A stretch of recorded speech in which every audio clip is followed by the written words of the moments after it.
우리 함께 하나님의 말씀 베드로후서 3장 11절에서 13절에 있는 말씀을 함께 보도록 하겠습니다. 베드로후서 3장 11절에서 13절에 있는 말씀입니다. 이 모든 것이 이렇게 풀어지리니 너희가 어떠한 사람이 되어야 마땅하냐?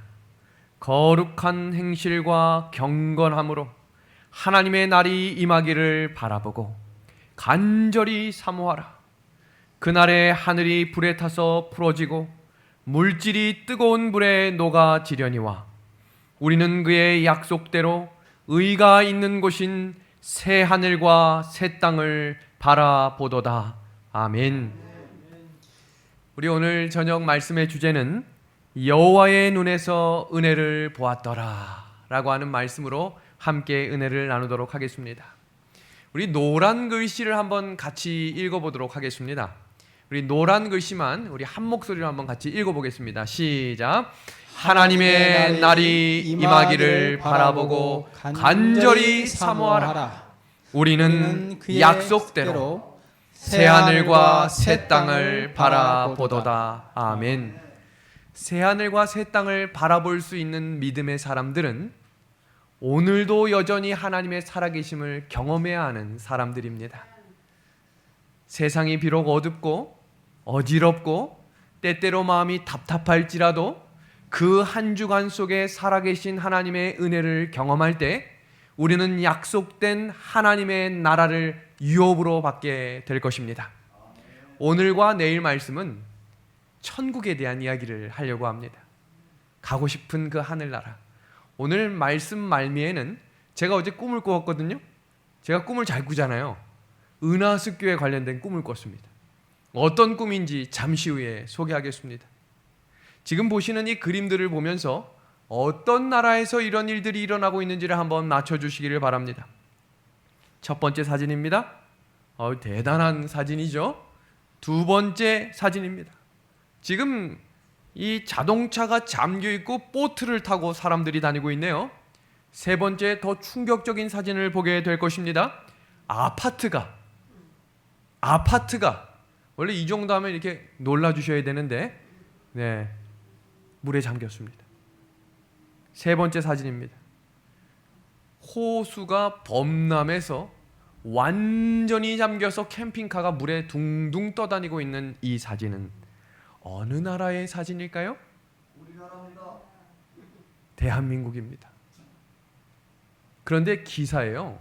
제목이 우리를 깜짝 놀라게 하는 제목들입니다. 들어보십시오. 충청도와 전라북도의 기록적인 물폭탄, 아파트 통째로 삼키며 차량들 둥둥 떠다닌다. 이런 기사 보신 적 있으세요? 다음 기사 제목입니다. 50년 만에 처음으로 바라보는 대홍수 사건. 다음입니다. 물폭탄 남부는 폭염 시작. 왜 이런 재난이 우리나라에 찾아왔을까? 이게 불과 이틀 전과 오늘자 신문에 나온 이야기들입니다. 그런데 이 일들은 하나님께서 우리에게 말씀과 영감의 글들을 통해 주신 징조의 사건이라는 것입니다. 한번 볼까요? 얼마나 자주 우리는 지진과 태풍의 소문, 화재와 홍수로 인한 인명과 재산의 큰 손실에 대한 소문을 들었는가? 표면상으로 이 재난들은 인간이 전혀 제어할 수 없는 무조직적이고 무질서한 자연의 힘에 변덕스러운 돌발 사건인 것처럼 보이나? 그 모든 것들 가운데서 하나님의 목적을 읽을 수 있다. 그것들은 하나님께서 남녀들로 하여금 깨어나서 제정신이 들도록 하는 매개물들이다. 성경에서 홍수가 일어나며 사람들이 이런 일들이 일어날 수 있는가라고 하는 그때 말씀을 바라보는 사람들은 깨어나라고 하는 하나님의 음성을 들어야 한다 그랬습니다. 하나님이 성경 말씀과 예배 시간을 통해 우리에게 끊임없이 하시는 말씀은 깨어 준비하라는 말씀입니다.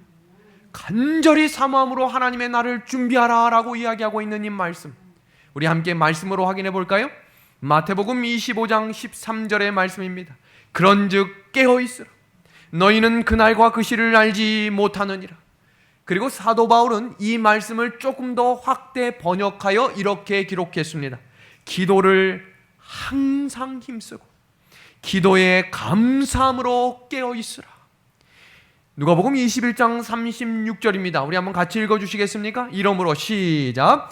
이러므로 너희는 장차 올 이 모든 일을 능히 피하고 인자 앞에 서도록 항상 기도하며 깨어 있으라 하시니라. 아멘.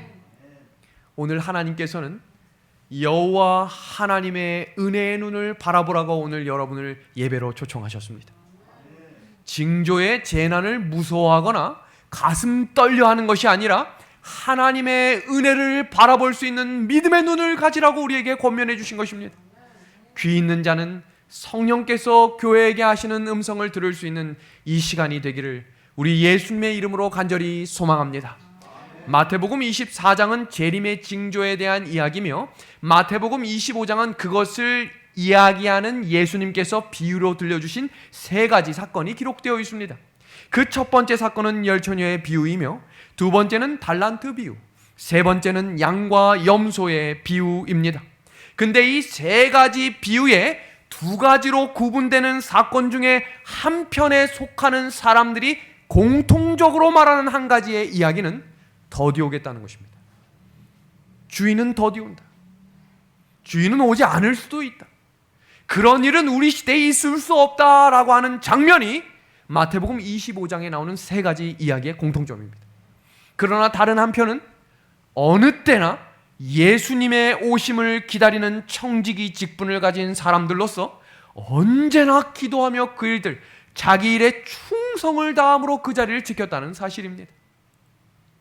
오늘 우리는 왜 하나님의 말씀을 있는 그대로 따라가는 것을 어렵게 느낄까요? 중요한 결정과 우리 사업장의 일들과 가정 자녀들의 문제와 내 개인적인 일들을 고민하고 염려할 때 중요한 선택을 앞에 놓고 항상 고민하는 이유는 무엇일까요?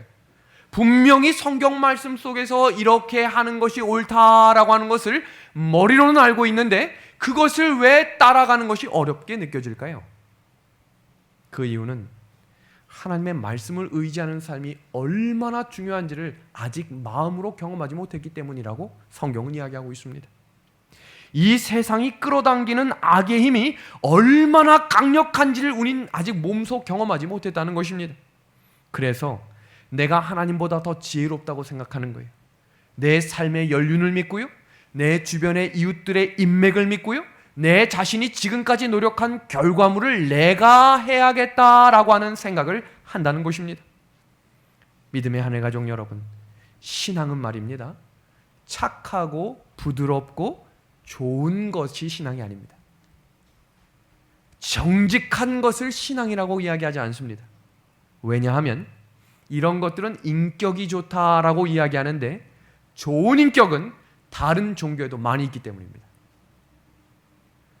신앙이 없는 사람 중에서도 인격이 훌륭한 사람은 더 많이 있다는 사실입니다. 그러나 참된 신앙은 하나님에서 입에서 나오는 모든 말씀을 끝까지 따라가는 믿음의 충성을 가진 사람이라는 것입니다.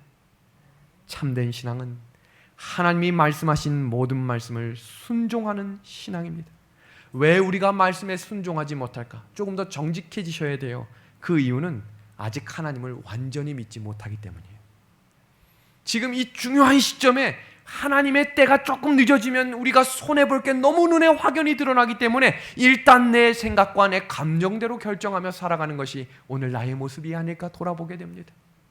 예수님께서는 그 제자들에게 천국에 대해 설명하시며 그 중요한 결정 앞에 하나님께서 필요로 하신 믿음의 양이 무엇인지를 설명하기 위해 천국에 대해 이야기하셨다는 것입니다. 예수님이 천국에 대해 이야기하시는 장면이 마태복음 13장에 여러 가지 비유로 나와 있어요. 오늘은 그 중에 한 가지를 이야기하면서 성경상 인물 중에 한 인물을 덧붙여서 설명을 드리고 내일 안식일에는 이 이야기에 이어서 성경에 나오는 천국의 이야기가 지금 이 땅에 살아가고 있는 우리에게 어떤 의미가 있는지를 같이 살피고자 합니다. 예수님께서는 하늘나라 천국에 대해서 어떻게 설명하셨을까? 예수님이 공생애를 시작하기 전 6개월 전에 그의 친척이었죠? 침례 요한이 나타나 예수님의 오실 길을 예비하는 설교를 시작하며 이렇게 증거했습니다. 회개하라, 천국이 가까웠다. 여기서 우리는 궁금증을 하나 가셔야 돼요. 침례 요한은 예수님이 오실 길을 예비하는 사람이다 라고 성경에 이야기했거든요. 그래서 광야에서 외치는 자의 소리를 들으라 라고 이야기했어요. 그렇다면 예수님이 오십니다, 준비해야 합니다 라고 선포를 해야 되는데, 사람들에게 설교할 기회가 있을 때마다 외쳤던 한 문장은 회개하라. 무엇이 오겠다고요? 천국이 오겠다고 이야기했습니다. 그런데 참 신기한 것은 예수님도 천국에 대해 이야기하실 때 회개하라, 천국이 가까웠다 똑같이 이야기하셨다는 거예요. 도대체 천국이 무엇이기에 예수님을 소개할 때 천국이 왔다라고 이야기하는 것일까? 누가복음 17장 21절에 있는 말씀입니다. 천국이 무엇입니까? 라고 질문할 때 예수님께서 이렇게 답변하셨어요. 또 여기 있다 저기 있다고도 못하리니 하나님의 나라는 어디에 있대요? 어디에 있대요? 너희 안에 있대요. 제자들과 많은 사람들이 또 궁금해합니다. 예수님, 그게 무슨 말입니까? 우리는 말씀을 들을 때 궁금해하셔야 돼요. 그래서 그 궁금한 답을 어디서 찾아야 됩니까? 성경에서 찾아야 합니다. 그것이 베레아 사람들의 특징이었어요. 지난 화요일 요한계시록 설교 때 제가 설명드린 내용이 그거였습니다. 하나님께서 베레아 사람들을 칭찬한 이유는 성경을 매일 아침 읽었기 때문에 칭찬한 것이 아니에요. 사도 바울이 설교했을 때 그것이 정말로 성경적인지를 구약과 신약을 살피며 온전한 하나님의 말씀을 갈급한 진리의 영을 따라 사는 사람들이 베레아 사람들이었어요. 다니엘 2장 44절에도 다니엘이 느부갓네살 왕에게 금신상에 대한 꿈에 대한 해석을 할 때 무슨 나라에 대한 설명이 있는지 아십니까? 우리는 맨날 금, 은, 동, 철 이걸 외우기 바쁘지만 정작 중요한 것은 다니엘이 느부갓네살에게 뭘 소개했는지 보세요. 하나님이 뭘 세우신대요? 한 나라를 세우겠다. 무슨 나라예요? 하나님의 나라, 천국입니다. 느부갓네살에게 설명했던 것은 금신상을 소개하고자 한 게 아니라 영원한 하나님의 나라를 소개하려고 했다는 것입니다. 누가복음 21장 31절에 마지막 때를 살아가는 우리에게도 이렇게 강조하십니다. 무엇이 가까이 올 줄을 기다리라는 거예요? 하나님의 나라입니다. 그러면 지금 침례 요한, 예수님, 성경에 나오는 모든 하나님의 사람들이 끊임없이 강조하고 있는 한 단어가 뭡니까? 하나님의 나라입니다. 근데 지금 예수님께서 제자들이 그 나라가 뭡니까? 라고 하니까 그 나라는 어디 있다고 설명하셨어요? 너희 마음에 있다고 했죠. 그 나라가 바로 은혜의 왕국입니다. 예수 그리스도를 영접한 마음, 안식일은 이 마음을 회복하는 날이에요. 한 주간 너무 세상에서 열심히 살았지만 그 마음 가운데 하나님이 혹시 다른 자리에 차지하고 있었다면 다시 예수님이 우리 마음에 있기를 소망하는 마음으로 무슨 나라를 회복하는 거예요? 은혜의 왕국입니다. 근데 또 다른 나라를 예수님이 설명하실 때 예수님의 재림의 완성으로 생각되는 영광의 왕국입니다. 예수님이 이 땅에 다시 오신다라고 말씀하신 그 나라는 실질적인 나라입니다. 지금 다니엘서 2장 44절에서 이야기한 나라도 그냥 꿈의 나라가 아니라 실질적인 하나님의 나라가 이 땅에 오겠다라고 다니엘이 선포한 것입니다. 오늘 우리는 그 나라를 기다리는 사람이 되어야 합니다.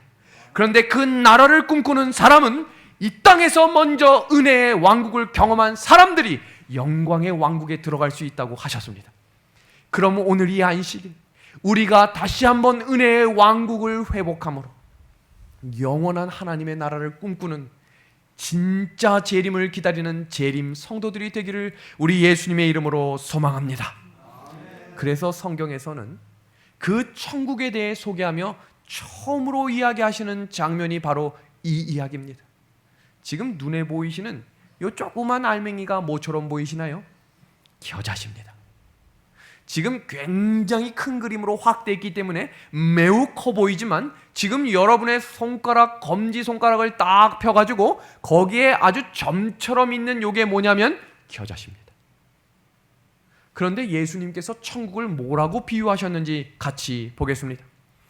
또 비유를 들어 이르시되 천국은 마치 자기 밭에 갖다 심은 겨자씨 하나 같으리.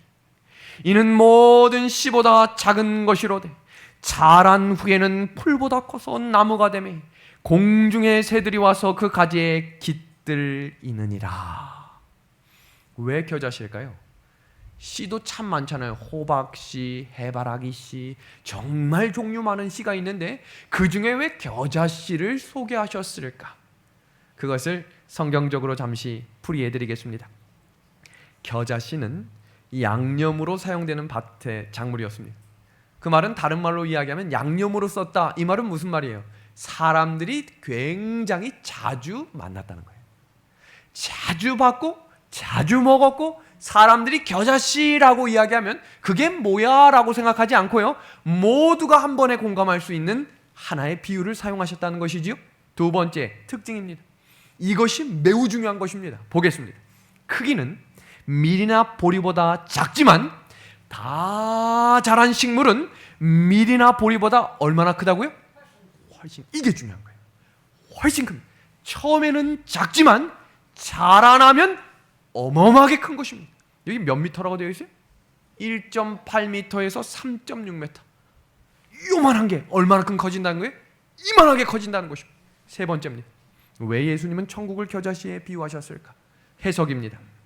첫 번째 해석은 천국 복음이 처음에는 연약해 보이고 사람들이 관심을 갖지 않지만 복음을 받은 사람들은 후에 위대한 인물들이 된다는 사실입니다.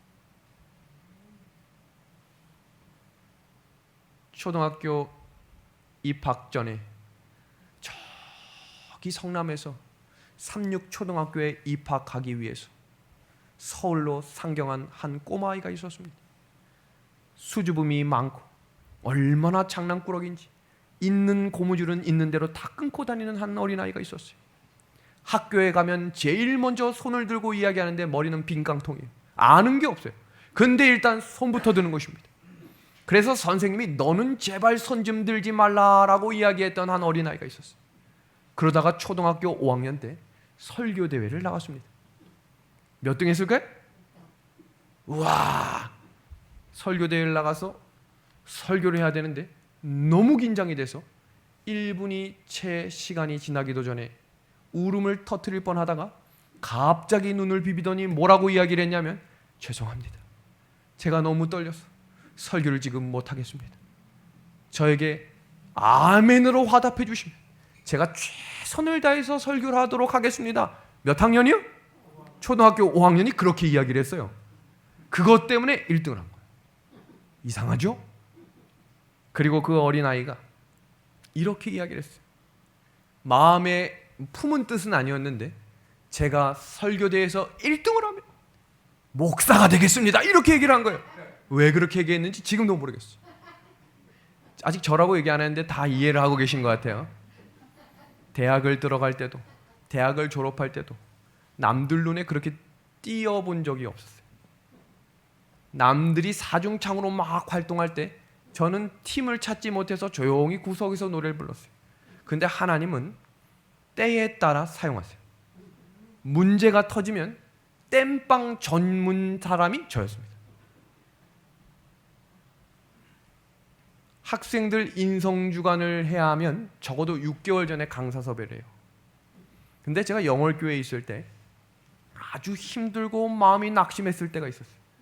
근데 하필해서 전화가 왔어요. 강사가 급한 사정으로 못하게 됐는데 혹시 준비가 되어 있다면 2주밖에 안 남았습니다. 할 수 있겠습니까? 주저없이 가서 설교했습니다. 이번에 미주연합 야영회에도 제가 듣기로는 전혀 계획이 무산됐었어요. 동부, 서부 다 코로나가 너무 만연하기 때문에. 근데 많은 성도들이 함께 이 찬양과 예배를 드리기 원한다라는 이야기를 듣고 어느 날 잠을 자고 있는데 문득 전화가 왔어요. 미국에서 이런 일이 있는데 해주실 수 있겠습니까? 제가 어떻게 하겠어요? 기도하는 마음으로 순종했습니다. 아무것도 아닌 저 동네 시골에 이름 없는 한 어린이가 하나님이 함께 하시고 하나님이 기회를 주실 때마다 그 기회를 놓치지 않기 위해 남들이 보지 않는 자리에서 열심히 최선을 다했을 때 하나님은 그 사람에게 기회를 주십니다. 그 사람에게 성공을 주시는 것이 아니라 하나님은 기회를 주시는 것입니다. 아주 작은 사람들. 오늘 성경학교 시작했죠? 저희 교회 어린이 출석생은 2명입니다. 윤태섭, 윤예섭. 이 2명을 위해서 성경학교를 하는 게 가당키나 합니까? 라고 이야기할 수 있지만 그 조그만 겨자씨가 얼마나 커질 수 있을까라는 것을 우리는 알 수 없기 때문에 올해도 변함없이 성경학교를 시작했습니다. 그런데 놀라운 일이 일어났어요.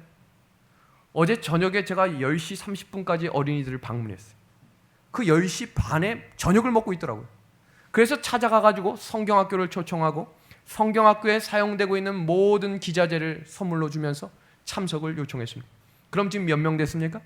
4명 됐죠? 그런데 오늘 오후에 갑자기 연락이 왔습니다. 어제 저녁 홍보물을 보고 춘천에 살고 있는 어린이 2명이 저희도 참석을 해도 됩니까? 라고 연락이 왔어요. 그런데 오늘 오후 4시에 또 한 명의 어린이가 연락이 왔습니다. 이번 여름에 제가 코로나로 학교와 교회를 다니지 못하고 있었는데 이 여름 성경학교를 줌으로 한다는 소문을 들었는데 참석을 해도 되겠습니까? 몇 명이 됐습니까? 7명이 됐습니다. 지금 제가 이렇게 이야기하면 11명이 됐어요. 하나님의 일은 시작을 하면 하나님께서 일을 하세요. 근데 우리는 무슨 일을 할 때 항상 사람의 눈으로 이게 될까라고 스스로 문을 닫아버리면 하나님이 일할 수 있는 기회를 닫아버리는 것입니다. 하나님의 일을 할 때 우리는 그 너머의 것을 보지 못하기 때문에 겨자씨만한 믿음을 가지고 전진해 나갈 때 하나님이 그것을 겨자씨가 큰 것처럼 처음엔 밀과 보리보다 작지만 더 큰 나무가 될 수 있도록 하나님이 세워주심에 감사를 드립니다. 이것이 예수님 당시 유대 지도자들에 비해 제자들은 가난하고 초라해 보였지만 후에 그들은 세상을 뒤집어 놓는 사람이 되었습니다. 겨자씨였어요. 사람들이 무시했습니다. 니들이 뭘 할 수 있어? 니들이 배운 게 뭐야? 니들이 나보다 난 게 뭐가 있다고 예수님을 따라다니면서 난리를 부리냐? 그 사람들이 결국 예수님을 배반했어요. 그럼에도 불구하고 예수님은 그들에게 겨자씨의 믿음을 보셨기 때문에 그들이 이 세상을 뒤집어 엎는 성령의 능력의 경험의 사람들이 되었다는 것입니다. 더 큰 겨자씨가 나오지요? 그 겨자씨는 바로 마구간에서 태어난 예수님이었습니다. 세상 모든 사람들이 로마 사람들을 무서워 두려워 떨고 있는 그 시대에 마구간에서 아무도 보지 않는 그 보잘것없는 자리에서 태어났을 때 이방 사람들이 찾아와 황금과 몰약과 유약을 드렸던 그 어린 아기 예수가 지금은 전 세계에서 예수님을 믿는 사람들이 수천만 명이 넘어 수억 명이 되었습니다. 지금 그 중에 한 사람이 우리들이며 그 예수님의 다시 오심을 믿는 사람들, 그 예수님은 본인이 겨자씨인 사람인 걸 아셨기 때문에 우리에게 그런 겨자씨, 보잘것없고 너무나 작고 할 것 없는 그 사람들을 통해 하나님의 나라가 완성됨을 가르쳐 주시기 위해 겨자씨의 비유를 설명하셨다는 것입니다. 2007년도에 중학교 1학년, 나이로 치면 14살 어린 학생들 10명을 데리고 북해도라는 곳으로 해외 봉사대를 떠났습니다. 대학생들과 함께 가도 여러 분란과 문제가 많은데 이제 갓 중학교에 올라간 어린 학생들을 데리고 북해도에 지도교사 2명과 함께 갔습니다. 일본을 가보면 바닥이 이렇게 온돌이 아니라 그냥 나무 바닥이 많아요. 도착하자마자 춥다 덥다 나 여기 왜 왔냐 집에 보내달라 하는 이야기들이 너무 많이 일어났습니다. 지금 봉사대를 해야 되는데 자는 것을 어떻게 할까 고민하다가 하루가 다 갔어요. 3일째가 돼도 웬만하면 이제 봉사하자라고 하는데 점점 불만이 커져가는 그때 마음에 우라통이 터져 오르는 한 사람이 있었습니다. 그 마음 가운데 왜 우라통이 터졌을까? 봉사대를 준비하려면 가는 시간은 짧지만 준비하는 기간은 너무나 깁니다. 그 기간 동안 희생해야 되는 시간들이 많이 있어요. 남들은 방학 때 어디 여행을 간다, 아르바이트를 한다, 준비한다 라고 할 때 누가 시킨 게 아니에요. 그냥 이 아이들과 하나님의 사랑을 더 느껴보자 라고 하는 좋은 취지로 시작을 했다가 갑자기 마음 가운데 불화가 시작되자 이거 어떻게 하지? 괜히 왔나? 봉사대가 시작되고 이 친구들이 준비한 것은 수화였어요. 수화로 찬양하는 것. 일본어를 잘할 수 없기 때문에 수화로 찬양한 것입니다. 가사가 띄어지고 이들이 당신은 사랑받기 위해 태어난 사람이라고 하는 수화를 하고 하나님의 말씀을 듣는 자라고 하는 찬양을 손으로 하는데 깜짝 놀랄 만한 일들이 일어납니다. 불평, 불만이 가슴속에서 얼굴까지 가득 나오던 이 학생들의 그 제스처를 통해 일본 사람들이 눈물을 흘리는 거예요. 하나님이 어떤 분인지를 설교하는 40분 설교보다 이 꼬마 손 고사리 같은 손으로 하는 수화들을 보며 그들이 따봉을 외치기 시작하고 그들의 찬양을 한 번 더 볼 수 없냐라는 이야기를 보자 하는 사람도 놀라고 바라보는 사람도 놀라고 설교하는 사람도 놀라는 하나님의 은혜가 시작되었습니다. 침례를 결심할 때 말씀을 듣고 침례를 결심해야 되는데 이 어린 학생들이 웃는 표정과 이 어린이들이 봉사하는 그 작은 봉사들을 통해 감동을 받기 시작한 거예요. 그래서 성경 공부를 하고 싶다라고 찾아온 사람들이 있게 되는 것입니다. 성도 여러분, 한 주간 많이 힘드셨지요? 또 많이 희생해야 되는 자리를 경험하셨지요? 그러나 그 헌신으로 누군가가 행복했다면, 그 일로 예수님의 심정을 조금 더 알았다면 이 경험이 얼마나 소중하고 얼마나 행복한 경험이 될 수 있을까요? 여기 서 있는 이 6명은 지금 한 사람도 빠짐없이 다 재림교의 귀한 청년이 됐고 어떤 청년들은 독일에 가서도 신앙을 지키는 청년이 되었습니다. 그 중에 한 청년이 지금 독일도 코로나 때문에 예배를 거의 6개월째 못 드리고 있다가 지난주에 교회를 갑니다 라고 카톡을 하면서 목사님, 제가 큰 결심하고 여태까지 한 번도 11금이 낸 적이 없는데 이 친구가 11금을 내기로 결정한 것입니다. 하나님은 겨자씨만한 한 사람을 통해 하나님의 나라를 완성하는 은혜의 하나님이십니다. 성경에 한 인물이 나옵니다. 사울이라는 사람입니다. 제가 한번 질문해 보겠습니다. 사울은 거듭난 사람이었나요? 자신이 조금 없으신 것 같은데요. 사울은 거듭난 사람인가요? 거듭나지 않은 사람인가요? 그럼 사울은 구원을 경험했나요? 멸망의 길로 하나님을 떠났나요? 이 질문은 매우 중요합니다. 왜냐하면 지금 개신교의 90%가 가장 강조하고 있는 교리는 한 번 구원을 경험하면 그 구원은 영원하다는 것을 가르치며 교회의 세력을 넓혀갑니다. 그런데 사도 바울이 거듭남을 경험했던 사람인데 하나님으로부터 끊어졌다. 그럼 이것을 인정하는 순간 많은 개신교에 큰 파동이 일어날 것입니다. 오늘 이 설교는 겨자씨의 믿음과 매우 긴밀한 연결이 되어 있습니다.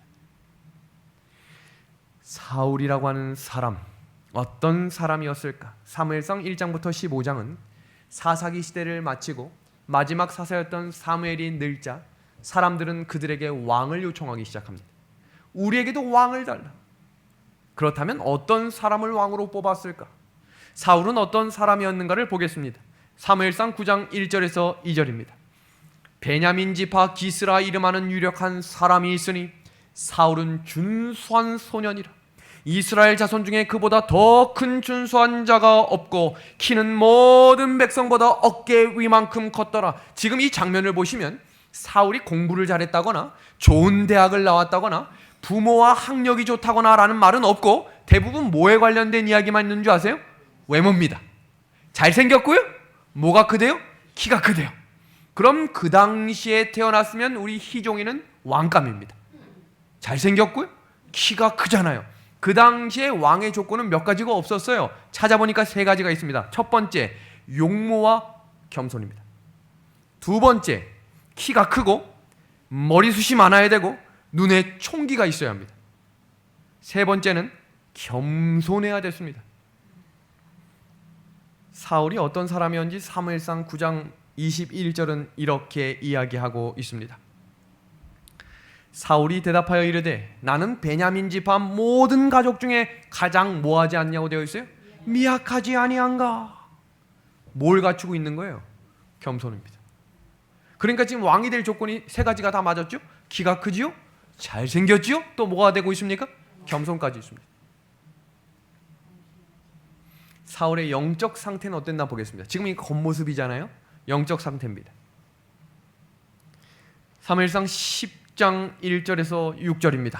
우리 한번 같이 읽어주시겠습니까? 이에 사무엘이 시작. 이에 사무엘이 기름병을 가지우다가 사울의 머리에 붓고 입맞추며 이르되 여호와께서 내게 기름을 부으사 그의 기업의 지도자로 삼지 아니하셨느냐? 내게는 여호와의 영이 크게 임하리니. 여호와의 영은 누구예요? 성령입니다. 많은 개신교에서는 성령이 신약 시대부터 이랬다라고 가르치는 종파도 있어요. 그런데 성령 하나님은 창조 때도 일하셨으며 시대마다 구약 시대에도 하나님의 사람들에게 강력하게 임하셔서 하나님의 일을 하셨음을 믿습니다. 이것이 온전한 믿음입니다. 사울은 어떤 사람이었대요? 성령의 충만을 경험함으로 그 밑에 노란 글씨 한번 같이 읽어볼까요? 새 사람이 되리라. 새 사람이 에베소서에 나오는, 갈라디서에 나오는 옛사람을 버렸고 새 사람을 입었다. 이게 무슨 말이냐면 거듭남입니다. 사울은 거듭났던 사람이었던 거예요. 그리고 사무엘상 10장 9절은 명확하게 한 번 더 그 말을 강조합니다. 그가 사무엘에게서 떠나려고 몸을 돌이킬 때에 하나님이, 그 사람이 새 마음을 가졌던 게 아니에요. 누가 주셨다고요? 하나님이 새 마음을 주셨다라고 되어 있습니다. 새로운 피조물이 된 것이지요. 다시 질문하겠습니다. 사울은 거듭난 사람이었습니까? 아멘입니다. 확실한 구원을 경험했던 사람입니다. 그런데 여기에 문제가 있어요. 구원을 경험한 사람도 마음 가운데 하나님을 두기를 싫어하면 하나님으로부터 끊어질 수 있다는 거예요. 물과 성령으로 구원받는다는 것은 매일매일 경험해야 되는 거예요. 오늘도 경험해야 하고 내일도 경험해야, 하나님이 어떠한 분이신지를 마음에서 잊지 않는 사람이 돼야 성화의 과정을 걸어가는 믿음의 주의 백성이 되겠다고 말씀하신 것입니다. 그런데 문제가 있죠. 아무리 고결한 그리스도인 사울이라 할지라도 사울의 생활 속에 문제가 생겼어요. 근데 여기서 하나 더 영적인 상태를 보면 사울은 그 당시에 선지자들만 할 수 있었던 예언도 했던 사람이에요. 한번 볼까요? 사무엘상 10장 10절입니다. 노란 글씨 한번 같이 읽어볼까요? 시작. 하나님의 영이 임함으로 뭐라고 되어 있어요? 그가 그들 중에서 뭐라고 되어 있어요? 예언을 했다. 그 당시에 사울 같은 영적으로 거듭난 사람이 많이 없었어요. 엄청난 사람이었습니다. 그런데 문제가 생겼지요? 사단이 이 사람을 가만둘까요? 기억하셔야 합니다. 사단이 건드리는 사람은 종류가 있어요. 하나님의 사람으로 완전히 들어간 사람을 빼앗기 위해 건드립니다. 원래 자기 편은 잘 건드리지 않아요. 왜냐하면 가만히 놔둬도 자기 편이니까. 근데 이 사람은 가만히 두면 안 돼. 더 가만히 두면 문제가 뭐냐면 이 사람 때문에 하나님을 더 알게 돼, 사람들이. 그러니까 이 사람은 반드시 무너뜨려야 돼. 그 사람이 사울이었던 거예요. 이해되셨어요? 그냥 혼자만 거듭난 게 아니라 뭐까지 한다고요? 예언까지 하고요. 사람들의 영향까지 끼쳐요. 얼굴만 잘생기고 키가 크고 겸손한 게 아니라 영적으로도 강력한 거인이었어요. 그러니 사단이 건드릴까요? 건드립니다. 여기서 중요한 것은 사울이 처음부터 넘어졌을까요? 자꾸 건드리니까 넘어졌을까요? 이게 중요해요. 어떻게 넘어졌는지 보겠습니다. 사무엘상 10장 27절입니다. 사단이 일을 합니다. 어떤 불량배는 이르되 이 사람이 어떻게 우리를 구원하겠느냐 하고 멸시하며 예물을 바치지 아니하니라. 그는 잠잠하였더라. 무슨 말이냐면 아까 사울이 자기를 뭐라고 표현했죠? 나는 베냐민 지파이고 또 뭐라고 했어요? 미약한 사람입니다. 진짜로 그랬어요. 12지파 중에 제일 작은 지파가 베냐민 지파였어요. 그 중에 기스 가족은 더 힘이 없었어요. 그러니까 많은 사람들은 하나님이 기름을 부어도 저 사람 정도가 왕이 된다는 건 안 돼라고 말했다는 거예요. 이 사람이 뭐가 됐는데도요? 왕이 됐는데 말이에요. 그럼 보세요. 예전의 사울과 지금의 사울은 다릅니다. 진짜 작았던 사람이고요. 지금은 뭐한 사람이냐면 왕입니다. 한마디에 모든 것을 움직일 수 있는 왕이 됐거든요. 멸시합니다. 근데 뭐라고 이야기했어요? 잠잠했어요. 사단의 시험을 뭐 한 겁니까? 이겨낸 겁니다. 두 번째 사건이 시작됩니다. 사울이 왕이 되고 첫 번째 전쟁이 일어났는데 암몬과의 전쟁이었어요. 사울은 키가 크고 잘생기고 겸손할 뿐만 아니라 용맹했습니다. 그래서 다윗이 만만일 때 사울이 몇 명이라 그랬죠? 천천. 우리가 싸움을 잘할 때 일당 뭐라 그래요? 일당 100이라고 하잖아요. 근데 일당 1000이야.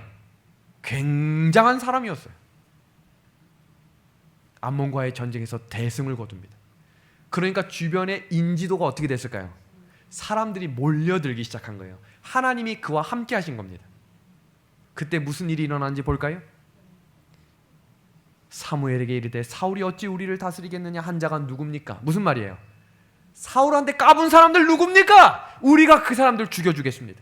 무슨 말인지 아시겠어요? 이제 힘이 응집되기 시작한 겁니다. 그때 사울이 뭐라 했을까요? 그래, 나 손에 피 좀 안 묻히자.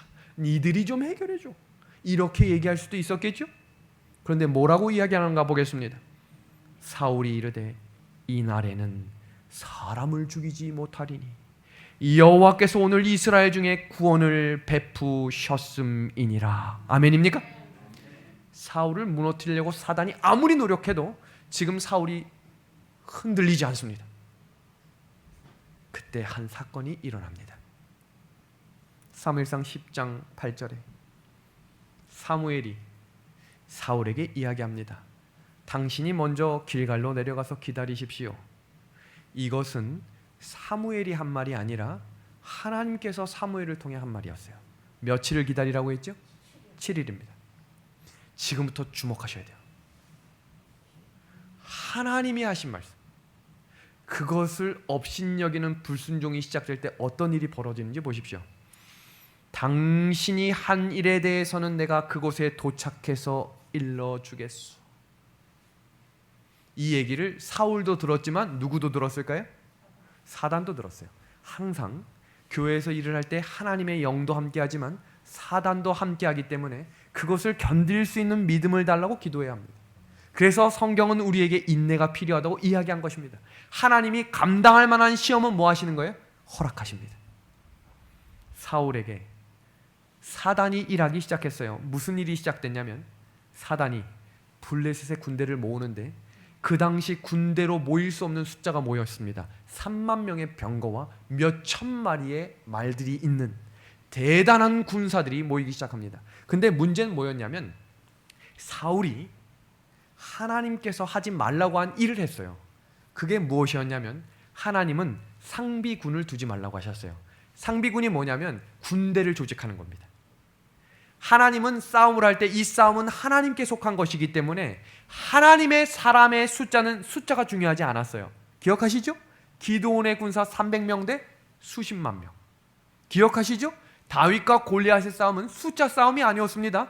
하나님의 싸움은 언제나 숫자 싸움이 아니에요. 춘천은하습교회가 작다고 생각하시나요? 네, 작습니다. 눈으로 볼 땐 작죠. 그러나 어마어마한 영향력을 끼치는 교회가 될 것입니다. 하나님이 일하시는 교회는 그런 교회가 되는 거예요. 사람이 일할 때는 아무리 커봐요, 아무도 관심 갖지 않습니다. 하나님의 영이 함께하는 교회는 사람이 관심 갖지 않아도 하나님이 일하기 시작하실 때 엄청난 하나님의 역사하심을 경험하는 간증하는 교회가 될 것입니다. 사울이 그걸 실수했어요. 하지 말라고 했어요. 상비군 만들지 마. 그러니까 실수는 기다리지 않은 것에서부터 시작된 게 아니었어요. 하나님이 그렇게 하지 말아라. 암몬 군대하고 싸울 때 사울이 군대가 잘 조직되고 싸움을 잘했기 때문에 이긴 게 아니었어요. 하나님의 역사하심이 있었다는 걸 사울이 알았기 때문에 오늘 구원은 하나님이 주셨다라고 입으로 얘기해놓고 자기가 군대를 조직합니다. 몇 명이 모였냐면 6천 명이 모였어요. 근데 몇 명이 쳐들어왔냐면 3만 명이 쳐들어왔어요. 게임이 되겠어요? 근데 문제가 뭐냐면 그 군사들을 보고 6천 명이 도망을 가요. 몇 명이 남았냐면 600명이 남았다 그랬어요. 근데 그때 뭐라고 이야기했죠? 며칠을 기다리라고? 7일을 기다리라고 했습니다. 지금 이미 한 번 불순종을 해본 경험이 있으면 두 번째 불순종은 쉽습니다. 그리고 사탄은 그때 무슨 일을 하는지 보세요. 요나가 하나님이 가라 그랬죠. 어디로 가라 그랬죠? 니느웨로 가라 그랬죠. 근데 어디로 갔죠? 다시스로 갔죠. 근데 다시스는요, 당시 상황적 설명을 해드리면 다시스로 가는 배는 한 달에 2번밖에 없었어요. 그 말은 무슨 말이냐면 니느웨는 대도시였기 때문에 배가 굉장히 많아요. 그러니까 언제 가도 탈 수 있는 배예요. 그런데 다시스로 가는 배는 한 달에 2번밖에 없는데 여기 성경 말씀 보세요. 뭐라고 되어 있어요? 붉은 글씨에 마침. 지금 딱 정말로 가기 싫어서 마음의 갈등이 엄청 심한데 딱 마침 뭐가 있는 거예요? 다시스로 가는 배가 있었던 거예요. 사단의 일은 언제나 이렇게 일합니다. 문제가 생겼지요? 어떤 문제가 생겼습니까? 영감의 글입니다. 그들은 너무나 두려워한 나머지 요단강을 건너서 도망했고 바위 틈에 숨었다. 백성들을 격려하고 하나님을 신뢰하도록 고취시키려는 결정적인 노력은 하지 않고 사울은 날마다 기다리기만 했다. 이 말이 뭔지 아세요? 사울은 염려했습니다. 왜요? 왜 염려했을까요? 자기가 그 문제를 해결해야 한다고 생각했기 때문이에요. 문제가 생겼지요? 사울은 원래 하나님의 영이 임했던 사람인데 그 영이 떠나자 어떤 결정을 하기 시작합니까? 모든 결정을 누가 하려고 하는 거예요? 자기가 하려고 하기 시작하자 문제가 생긴 것입니다. 그러니까 사람들의 공포심도 누가 해결하려고 하는 거예요? 내가 해결하려고 하기 시작하는 것입니다. 어떤 일이 벌어졌을까요? 하나님의 명령을 무시합니다. 하나님의 말씀보다 누굴 더 중시했기 때문이에요? 자신을 더 중요시했기 때문입니다. 중세시대에 사울과 같은 한 조직이 있었습니다. 그 조직이 바로 천주교입니다. 중세기에 자신의 판단에 따라 하나님의 계명을 바꿨습니다. 그들은 상황에 따라서 성경 말씀을 보면 사무엘이 찾아왔거든요. 사무엘에게 할 말이 있어야 될 거 아니에요. 근데 그 단어를 찾아보면 이런 단어가 나와요. 부득이하여. 무슨 말이에요? 상황이 그럴 수밖에 없었어. 천주교회가 그랬어요. 상황에 따라서 하나님의 말씀도 바꿀 수 있다고 뭐 했다는 거예요? 믿었다고 되어 있습니다. 사울이 무너진 이유. 어떤 분들이 이렇게 이야기할 수 있겠죠? 목사님, 사울이 뭘 그렇게 잘못했습니까? 한 번, 딱 한 번 7일 못 기다리고 우상 숭배한 겁니까? 금송아지 만들었습니까? 거기에 절한 겁니까? 아이고 목사님, 그냥 뭐 한 거예요? 제사만 드렸잖아요. 누구한테요? 하나님께요. 지금 이 말씀을 들으면서 그럴 수도 있네 하면 큰일입니다. 대단한 문제가 있었어요. 사무엘이 그 사건이 끝나고 사울에게 뭐라고 이야기했는지를 보세요. 왕이 망령되이 행했다라고 이야기했습니다. 왜 그랬을까요? 여호와께서 왕에게 명령하신 바를 왕이 지키지 않았기 때문입니다. 이게 무슨 말인지 보겠습니다. 만약에요, 오늘 갑자기 여기 계신 분들에게 트럼프 대통령이 전화를 했어요. 그리고 뭐라고 이야기하냐면 7일 후에 우리 같이 식사합시다 라고 전화를 왔어요. 어떻게 하실래요? 제가 좀 시간이 바쁜데 8일 후에 안 될까요? 제가 오늘 너무 바쁩니다. 너무 피곤해서 일주일 안 되고 한 달 후에 만날게요. 이러실 분 있나요? 너무 먼 이야기인가요? 문재인 대통령으로 이야기할까요? 갑자기 대통령 비서실에서 전화가 와서 청와대로 5일 후에 당신을 만날 수 있도록 차를 보내겠습니다. 몇 시 몇 분입니다. 라고 이야기하면 여기서 기다리지 않을 분 있나요? 이 말은 무슨 말이에요? 사람의 말도 지위가 높고 권력이 있는 사람의 말은 귀하게 여길 줄 알면서 세상을 한 말씀으로 사람을 창조하셨죠? 세상 지구와 바람과 해와 달과 별을 만드신 하나님의 말씀을 사람이 바꾸려고 한 것은 대단히 큰 죄입니다. 작은 게 아니에요. 하나님이 말씀하신 건 결단코 바뀌어서는 안 되는 것입니다. 그것을 바꿨다는 것은 자신이 하나님이 됐다는 거예요. 이 시대에도 마찬가지입니다.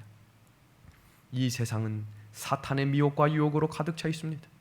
우리가 우리 힘으로 이 세상의 유혹을 대항하여 이길 수 없는 것입니다. 우리는 스스로의 힘으로 사탄의 미혹과 유혹을 뚫고 하늘 본향으로 갈 수 있다고 생각하십니까? 결단코 그럴 수 없을 것입니다.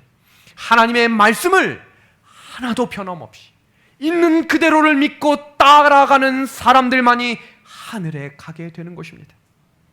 성도 여러분, 오늘 말씀을 마무리하며 다시 한번 한 겨자씨를 보겠습니다. 만일 너희에게 믿음이 모함만큼만 있으면요? 겨자씨 한 알만큼만 있으면이라고 이야기했어요. 근데 이 힘이 뭐까지 움직인대요? 산으로 움직일 수 있답니다.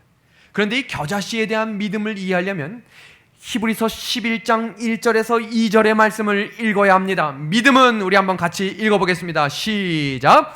믿음은 바라는 것들의 실상이요 보이지 않는 것들에 뭐라고 되어 있어요? 증거니라고 되어 있습니다. 성도 여러분, 신앙생활이라고 하는 건 교회를 많이 다니고 예배를 많이 하고 주여 주여 많이 하는 것이 신앙이 아닙니다. 내 눈에 보이는 그대로를 믿는 것이 아니라 보이지 않더라도 하나님의 말씀이라면 순종하는 것입니다. 노아의 이야기로 오늘 설교를 마칩니다. 모든 사람들을 세상에서 쓸어버리는 그 일을 할 때 깜짝 놀랄 만한 구절이 나옵니다. 뭐라고 나오나요? 이르시되 내가 창조한 사람을 내가 지면에서 쓸어버리되 이는 내가 그것들을 지었음을 한탄함이니라 하시니라. 그러나 노아는 여호와께 은혜를 입었더라. 이 구절이요, 영어 구절로 이렇게 되어 있어요. 이 구절을 해석해 드립니다. 노아는 여호와의 눈에서 은혜를 보았더라. 지금 세상이 망해가고 있는데 사람들이 죽어가는 비명소리가 가득하고 있는데 노아는 거기서 뭘 봤다고요? 여호와의 눈에서 은혜를 보았더라. 자기가 살았기 때문일까요? 아닙니다. 하나님께서 눈물로 심판하신 것을 본 거예요. 그리고 한 사람이라도 더 구원하시고자 하는 예수님의 사랑을 보게 된 것입니다. 그래서 노아는 하나님이 이런 분이구나. 그 노아가 무슨 믿음을 가지고 있었냐면 겨자씨만한 믿음이 있었어요. 노아도 의인이었지만 넘어졌어요. 실수했어요. 넘어지고 실패하는 것을 경험했던 그 사람일지라도 하나님이 그 사람을 당대의 의인이라고 표현하신 이유는 바로 겨자씨만한 믿음을 가지고 있었기 때문입니다. 성도 여러분, 노아의 눈이 우리의 눈이 되기를 간절히 소망합니다. 지금 우리가 가고 있는 이 길이 비록 좁은 길이고 험하고 넘어질지라도 결단코 포기하지 않고 나아가게 되기를 소망합니다. 꿈 얘기를 하겠습니다. 어젯밤에 늦은 시간까지 잠이 안 왔어요. 그런 때 있으시죠? 머리가 복잡한 때가 있는 거예요. 왜 이렇게 잠이 안 올까 하니까 제가 요새 들어놓기만 하면 교회 건축을 머리로 연상하면서 잠드는 게 제 취미입니다. 아, 이렇게 교회가 져지겠구나. 야, 이런 모습이겠구나. 근데 사람이 생각을 하고 자다 보면 그게 꿈으로 연결돼 본 적 있으시죠? 생각을 막 했는데 지금 내가 자는 건지 꿈꾸는 건지 일어난 건지 모를 때가 있는데 잠에서 깼는데 아침이에요. 그러니까 꿈이었겠죠. 건축이 막 진행되고 헌당 예배를 어쨌든 잘했어요. 그런데 갑자기 안식일 날 설교를 하려고 딱 내려가는데 깜짝 놀랄 만한 일이 일어난 거예요. 교회 안에 사람이 너무 많아서 사람들이 들어오지 못하고 줄을 서 있는 것입니다. 그래서 제가 하나님, 이분들 우리 교회에 오신 분들 맞습니까? 그랬더니 하나님이 그렇다는 거예요. 그래서 제가 주저없이 밖에 나가서 외쳤습니다. 2부 예배를 바로 하겠습니다.